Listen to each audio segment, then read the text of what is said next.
Hey, what's up, everybody? This is Ultimate Music Lover, album reviews, unboxings, etc. back with another video. So, we have two packages, and yes, there is. This came from the UK, and this is here in the US. So, this package, I guess something happened, but this package ended up being. I'm trying to think. It was supposed to be delivered on the 11th, so this ended up being 16 days late. But I have it now, so I'm happy. Hopefully everything, like as far as like condition goes and such, stayed in nice condition. And we're just gonna quickly get it open.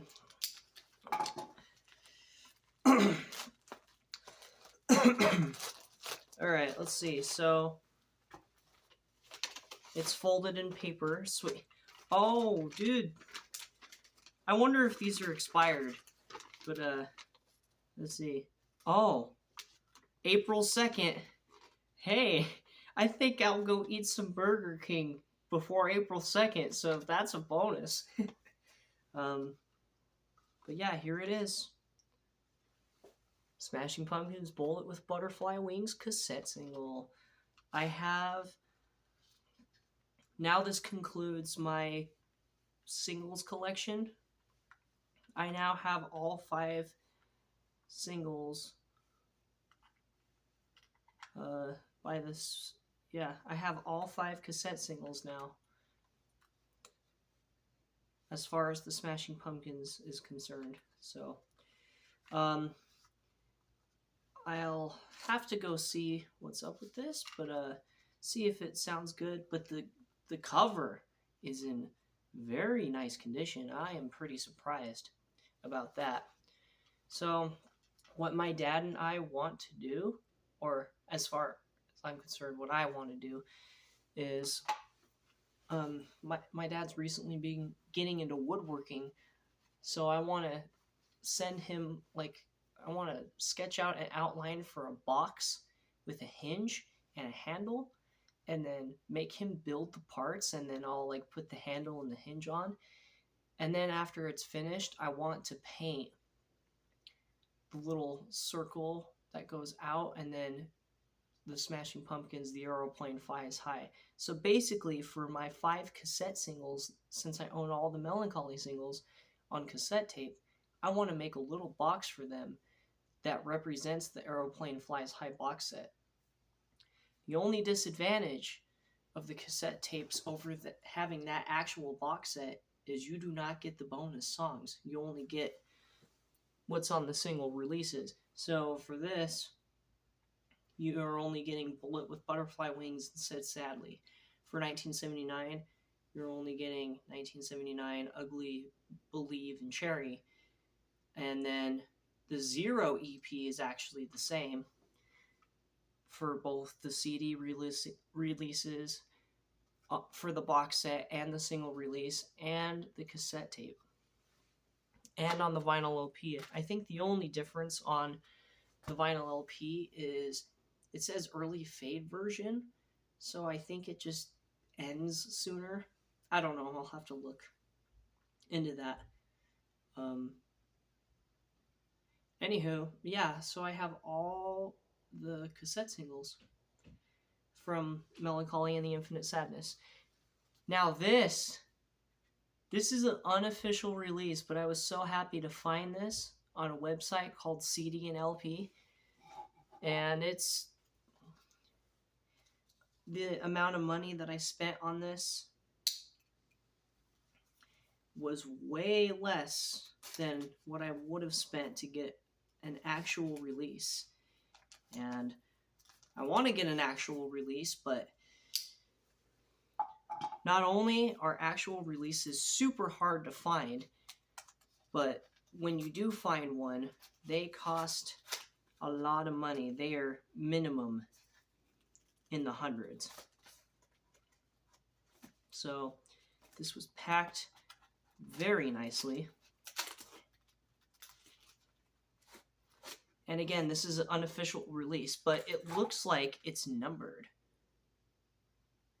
But yeah, it's a numbered bootleg.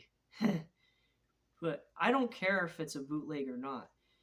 It's a Machina II, the friends and enemies of modern music. And it's funny how it says Machina II bootleg, but it's numbered 682 out of 2,000. So I guess only 2,000 bootlegs. I don't know. Let's see, it says here, the Smashing Pumpkins gave Q101 one of only 25 acetate albums pressed with this music. We've mastered the songs for CD and reproduced the packaging. The CD is a hand-numbered limited edition created for you, the Smashing Pumpkins fan. The Smashing Pumpkins wanted to give the world hassle-free access to their final album. It's not for purchase or resale. Keep the spirit. When you're finished, pass it on. That's pretty cool. And it's funny how it said, to you, the Smashing Pumpkins fan, because as of this moment in time, I am a very big fan of the Smashing Pumpkins. I freaking love them. I've listened to all their studio albums except for Autumn, because I'm waiting for the third and final act to be released. But yeah. So this is great. I love this. Okay. Well, we're breaking the seal. I actually want to try and keep this packaging so I can just slip it back in there. So yeah, this was about 20 euro, 29.43 euros, so it ended up being about 32 US dollars. Let's see. And it's funny how it says their final album. This is not their final album. This is far from their final album, but this is still incredible. So let's see. Let's see what's in the little snippet here. Okay, so it just tells you what's on each disc. So disc 1 is all the bonus material, and then disc 2 is the actual album.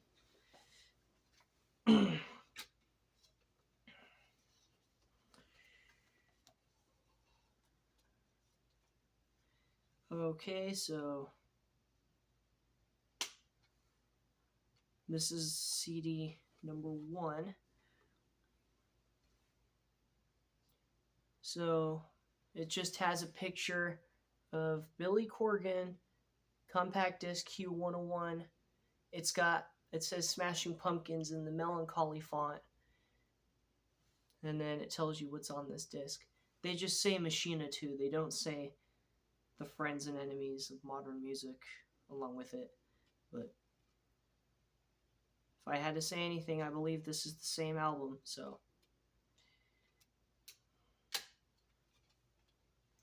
okay, so that's disc 1.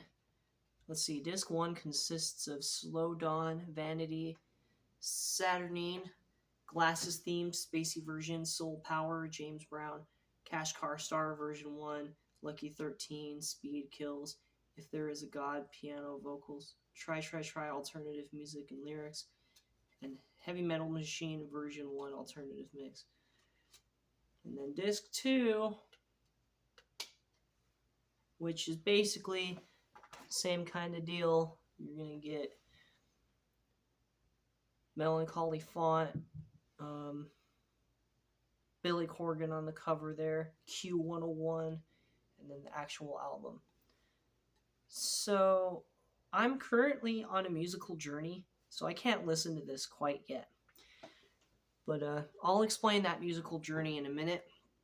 And I'm going to do an album review on Machina II, the friends and enemies of modern music, because this is a great album. This is one of their later albums I really like. And then the slip of paper on the back here just easily comes out.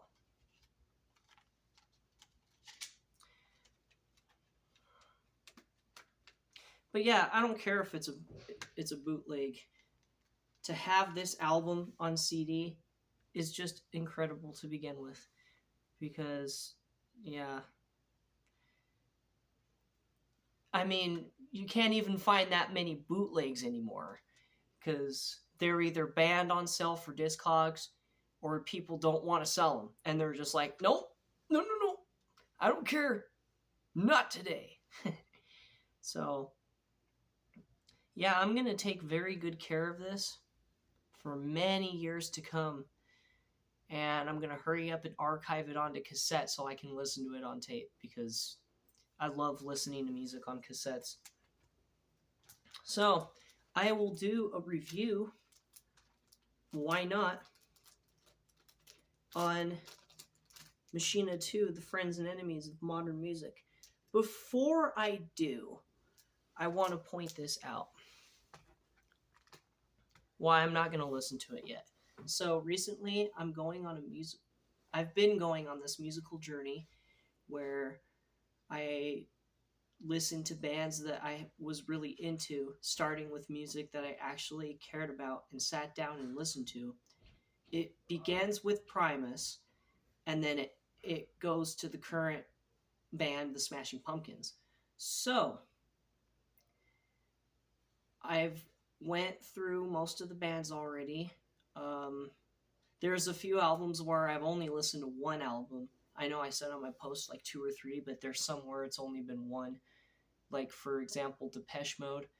I've only heard Songs of Faith and Devotion live, and that's because I have that live album on cassette tape. So the order that it's went in, as far as I can remember from middle school, because now I'm a junior in high school, so in the last 6 years, I have listened. I can remember times when I listened to 139 albums, which is pretty incredible. So the current lineup, or as far as I'm concerned, what I've finished, was Primus, The Cure. And let me tell you this right now, Smashing Pumpkins are much better. I went and revisited The Cure, and I don't know, I guess I just don't like them anymore, because I just can't stand Robert Smith's voice and most of the songs that he writes. But that, and then Songs of Faith and Devotion live, and Pink Floyd. After The Cure, Pink Floyd was the next major band I got into, and I still listen to Pink Floyd to this very day, because that's just one of those bands where after you listen to them for the first time, even if you put them away for 2 or 3 years, you'll reopen the vault and you'll love them as much as you did the first time you listened to them. So Pink Floyd, and then after Pink Floyd, I can't remember exactly how the whole list goes, but I've went through 10 or 12 bands already, and now I'm currently on the Rolling Stones. I'm on Beggar's Banquet. I've only listened to 16 of the Rolling Stones' studio albums, so minus the first 4 and the last 2. So everything from Between the Buttons to Voodoo Lounge, I've heard all those albums. So I'm currently on Beggar's Banquet, and what an incredible album. And then after that, the next major band I got into was Led Zeppelin. So anyways, I'm not going to go too much into that. I'll keep you up to date and tell you what's up. But for now, we're going to get to a review of this album. So, here we go. Glass Theme. Glass Theme is a very punk rock style song. There's a lot of songs on here that are more punk rock style, and Glass's theme just sounds like that kind of song. Cash Car Star. Now, Cash Car Star, based on what the lyrics say, I think that this is implying that everybody wants to be famous, and therefore, if you follow your dreams, you're going to become famous. And before I go too far back, I'm going to go back to Glass theme and point out that I think this is just Glass's main intro song to his fame, because the whole concept of Machina, the Machines of God, and Machina II, the Friends and Enemies of Modern Music, is there's this rock star named Glass, and after he gets all of this fame and fortune, he starts to go crazy, and it starts to overwhelm him. So, and these albums were supposed to be released by Hand in Hand, but then Virgin Records decided to be like, no, Adore was not a successful album. You can only release one part. And so they were like, fine, we'll release Machina, the Machines of God. We'll leave your record label. We'll go put this album out independently. And then, only to find 7 years later, they join Martha's Music and then release Zeitgeist. Anyways, so, Dross. Now, I feel like Dross is a kind of song where Glass gets to this point where he's like, does anybody really want this fame? Like, is it as good as people think it is? Or is it just something that we enjoy for a second but then can't stand after a certain amount of time? I haven't listened to this album too much, so songs like Real Love and Go, I'm going to, well, let's see. I'll go to Go. Um, Real Love, I just kind of spaced out on that track, so I'll have to go back and listen to it. But let me talk about Go. So Go was sung, and I think it was written by James Iha.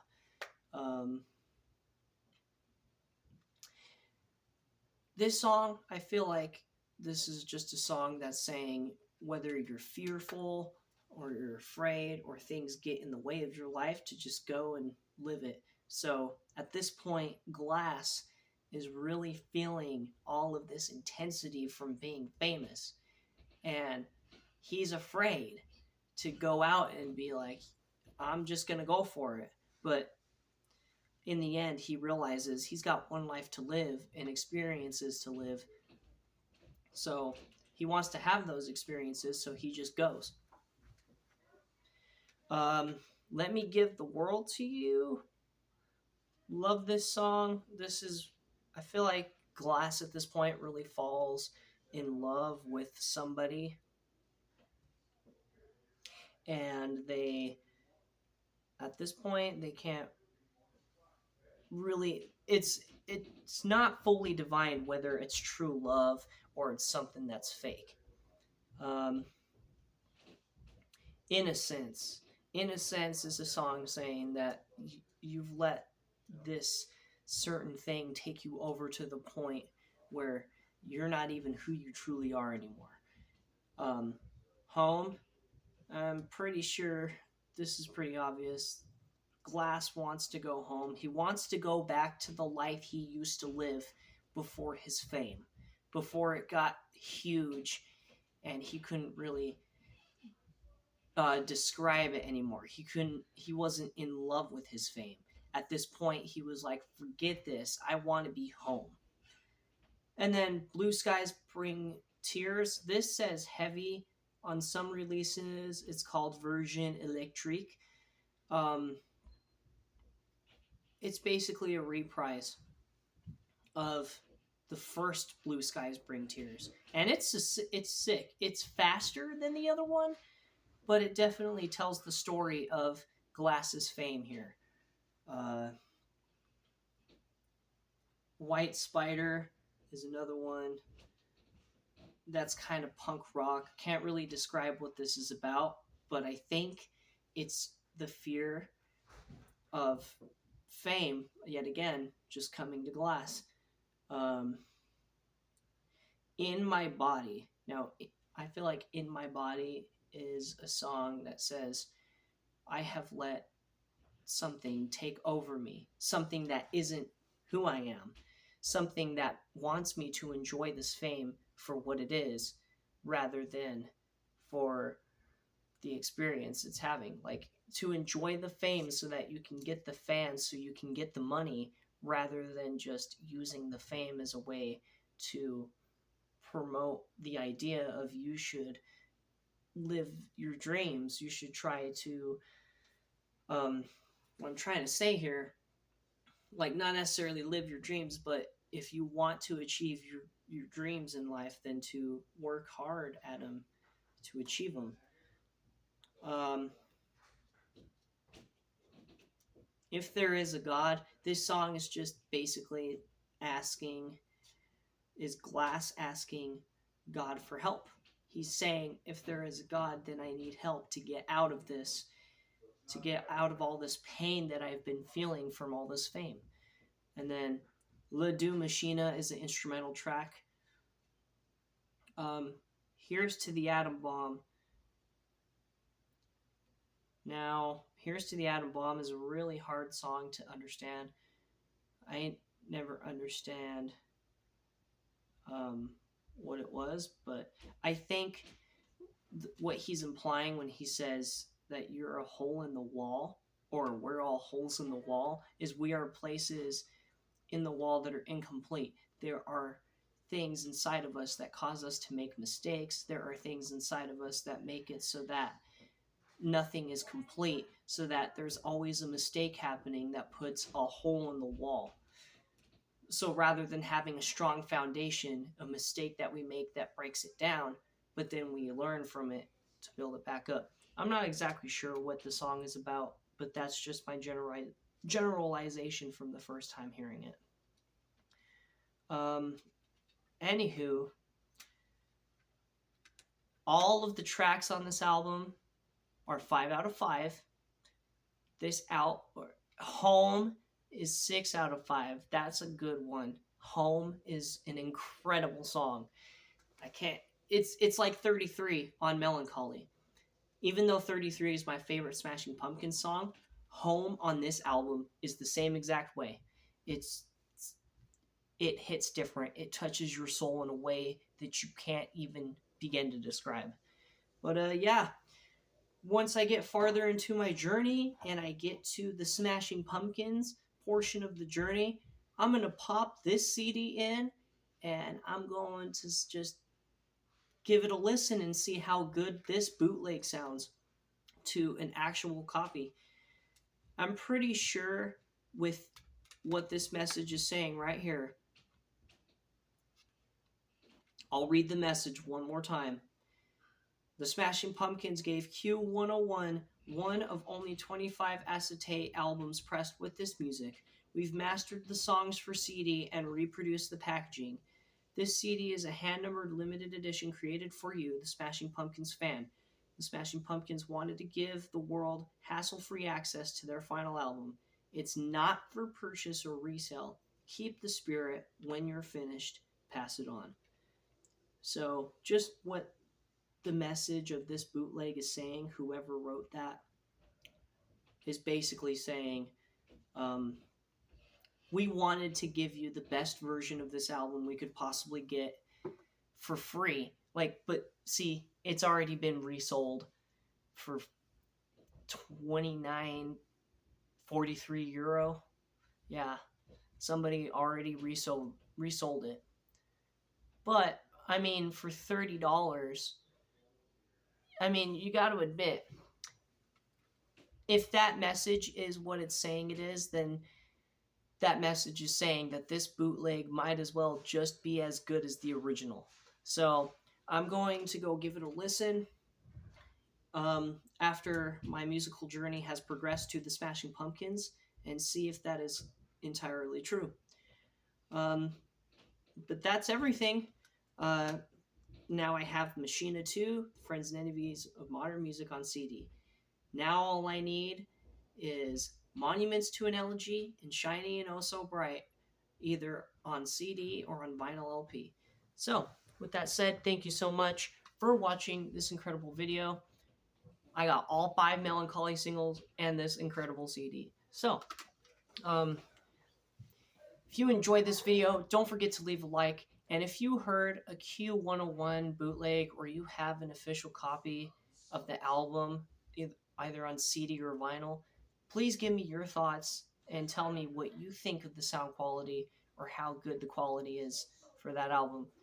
And don't forget to subscribe to the channel for more music related content, unboxings, album reviews, and much more.